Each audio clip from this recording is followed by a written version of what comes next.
my name is Haley, and I love hunting for treasure and all things ancient. And I've discovered a very ancient flower. So I've got a flower pot, some dirt, and some seeds. Let's get digging. These seeds are for a flower called King Solomon's seal. So they should remind us to have wisdom. Wisdom is finding out what you should do and doing it. King Solomon is thought to be one of the wisest men who ever lived. Some say this very plant was growing in King Solomon's royal palace. 1, 2, 3. Ta-da! While Solomon was king, he built a palace and a temple for God, and he ruled wisely for 40 years. 1, 2, and 3. Ta-da! Next, we smooth it over. There you go, little guys. Go to sleep. Good night. There! Now we wait for it to grow. I'm watching you. Oh, nothing's growing. What am I missing? Oh, Haley, how could I forget? Every seed needs water to grow. King Solomon would have remembered that. Yay! Sometimes I wish I could be wise like King Solomon. Do you ever wonder how he got to be so wise? Well, we'll find out in today's story. I suspect I'll be admiring my flowers when you get back. See ya! Oh, I think I saw something! Nope. Soon as you get back. Hurry back.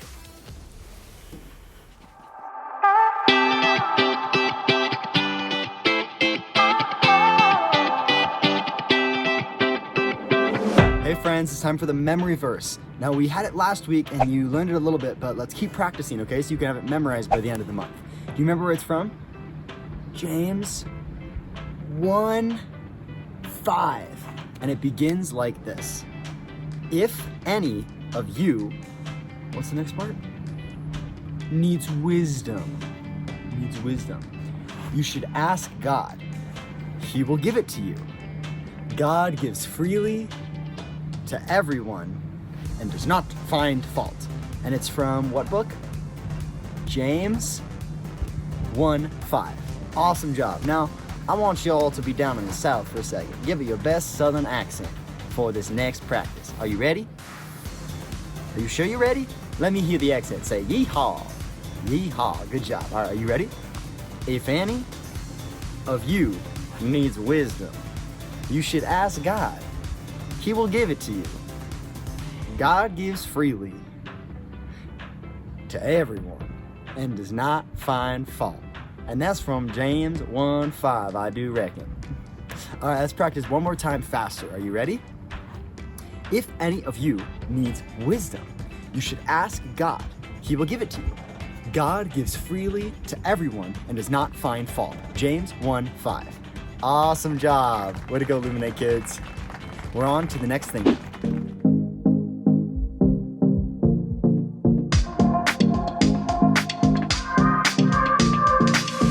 Hey kids, welcome to worship. We have a very special guest today that's going to help us lead worship, and I'm really excited to dance in the sun with you. So let's go.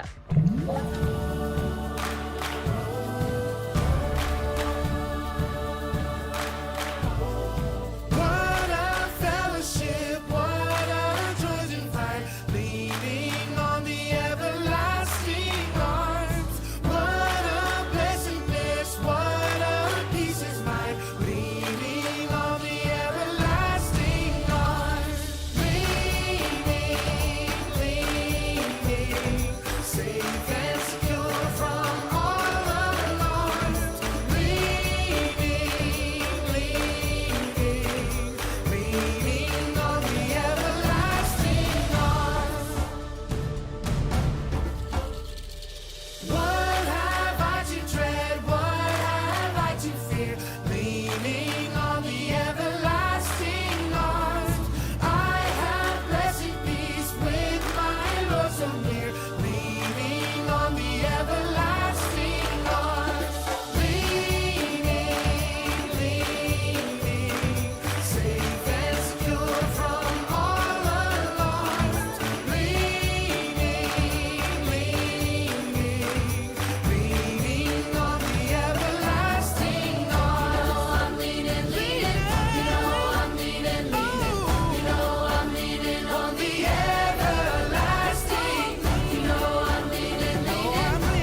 Thanks for worshiping with me, you guys. I love that song so much, and I love that we can sing about trusting God and how awesome that feels. I'll see you guys soon, and I miss you so much. I hope you have an awesome week. Bye. The Bible. It's 66 books of history, stories, letters, and poetry that fit together to form God's one big story. The epic adventure of how He created us and loves us so much that He made a way to rescue us. As we travel through the Bible, from Genesis to Revelation, we discover people who met God and found their lives changed forever. Now, for an amazing story, inspired by the book of Matthew, chapter 7, verses 24 through 29. After Jesus was baptized and spent time alone in the wilderness, He returned to Galilee.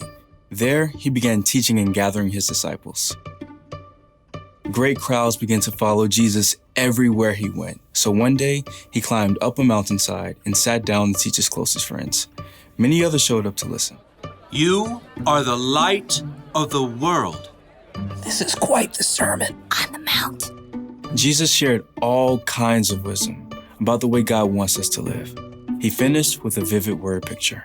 So then, everyone who hears my words and puts them into practice is like a wise man. If Jesus gave us this example today, it might sound something like this. There were once two men who got an excellent deal on fabulous beachfront lots. One wise. What of you? And one, well, foolish. Ooh, now I can swim with the sharks before breakfast. They both drew up plans for their dream home, but the wise man surveyed his property carefully. Better build back from the beach a little. Looks like we've got solid rock up here for the foundation. The foolish man had other ideas. I want one of those amazing beach cottages where the fish swim right up to your door. But both men got to work. The wise man met with the builder for his new home. I'd suggest steel beams. Can you bolt them directly into the rock? Absolutely. Excellent. Let's go. The foolish man, once again, had other ideas. I like to think of my home as a work of art. Build it only out of things you find on the beach. Driftwood, shells, dried seaweed. You want me to build you a house out of seaweed? You can braid it or something. I'd suggest something more durable for the foundation, like a rock. Don't be so stuffy. We're creating art. Well, okay. At last, the two homes were complete. The wise man moved into his home high up on the rock.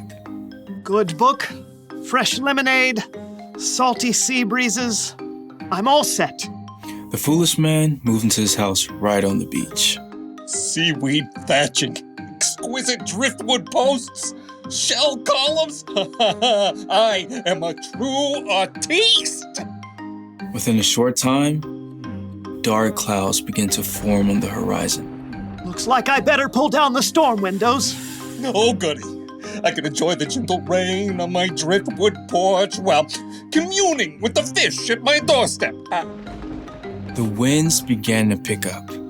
Raindrops spattered against the shore. High on the rock, gale force winds battered the wise man's home, but it stood strong and sturdy.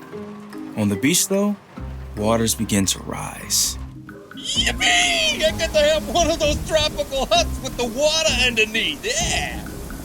The winds and waves beat against the foolish man's house. Where did I put my magic rainbow Cinderella? I'm just gonna get out of here. The waves sucked away the sand beneath the house, and the wind whipped against the tipsy driftwood frame, and the entire structure collapsed. The foolish man stood drenched on the beach, staring at the remains of this house. Oopsie. On the mountainside, Jesus explained exactly what it all meant. So then, everyone who hears my words and puts them into practice is like a wise man. He builds his house on the rock. The rain comes down, the water rises, the winds blow and beat against that house, but it does not fall. But everyone who hears my words and does not put them into practice is like a foolish man He builds his house on sand. The rain comes down, the water rises, the winds blow and beat against that house, and it falls with a loud crash. The crowd listening to Jesus stared in amazement. He teaches with authority, like he's really in charge. Yeah, nothing like the other teachers. Jesus had spent the entire day explaining the way God wants us to live. His closing word picture made it clear.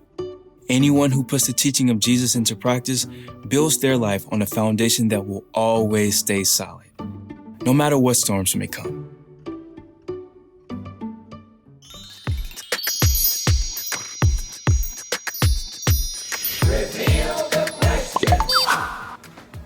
Today's key question is, why do you need wisdom? To cut to the chase, we need wisdom for just about everything. We need wisdom for getting dressed in the morning. We need wisdom to know how to open a door. We need wisdom to know how to function, how to interact with people, how to go about our daily lives. Without wisdom, we'd be wearing pants on our head? That's what we'd be doing without wisdom. Wisdom helps us to discern right from wrong, helps us to decide how to help people or who to love or what is a good idea and a bad idea. Wisdom is what helps me to realize that pants is probably not a good thing to wear on my head.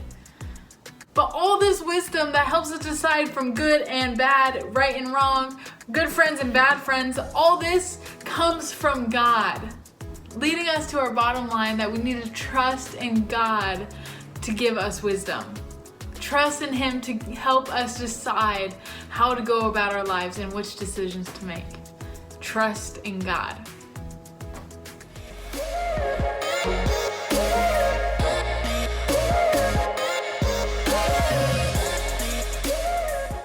So, plants need water to grow. You know what else they need? Time. You can't just plant a seed and expect it to grow immediately. In fact, this plant's seeds takes at least 2 years before they sprout. That's a lot of waiting. Waiting for wisdom can feel like that. When Solomon asked God for wisdom, chances are he didn't wake up the next morning as one of the wisest men on earth. No, it took time for his wisdom to grow. The good news is that we can ask God for wisdom. Jesus' brother James once wrote, "If any of you needs wisdom, you should ask God for it. He will give it to you." Maybe wisdom will just pop into your head right when you need it. Or maybe your wisdom will grow gradually like a flower as you learn from the people you meet, the mistakes you make, and the things you experience. No matter what though, you can trust God to give you wisdom. That's the one thing to remember today. Trust God to give you wisdom. When you have a tough decision to make or some problem that you're dealing with, talk to God about it. Ask Him for the wisdom to know what to do. Then look and listen. If you're having trouble understanding what God is trying to show you, ask someone you trust to help. Wisdom may not come as soon as you think or in the way you think it will, but keep digging. God wants to share His wisdom with you. So, looks like these little flowers aren't gonna grow while I watch. It's gonna take some more time. Check back with me in 2 years, and I will see you then. Bye!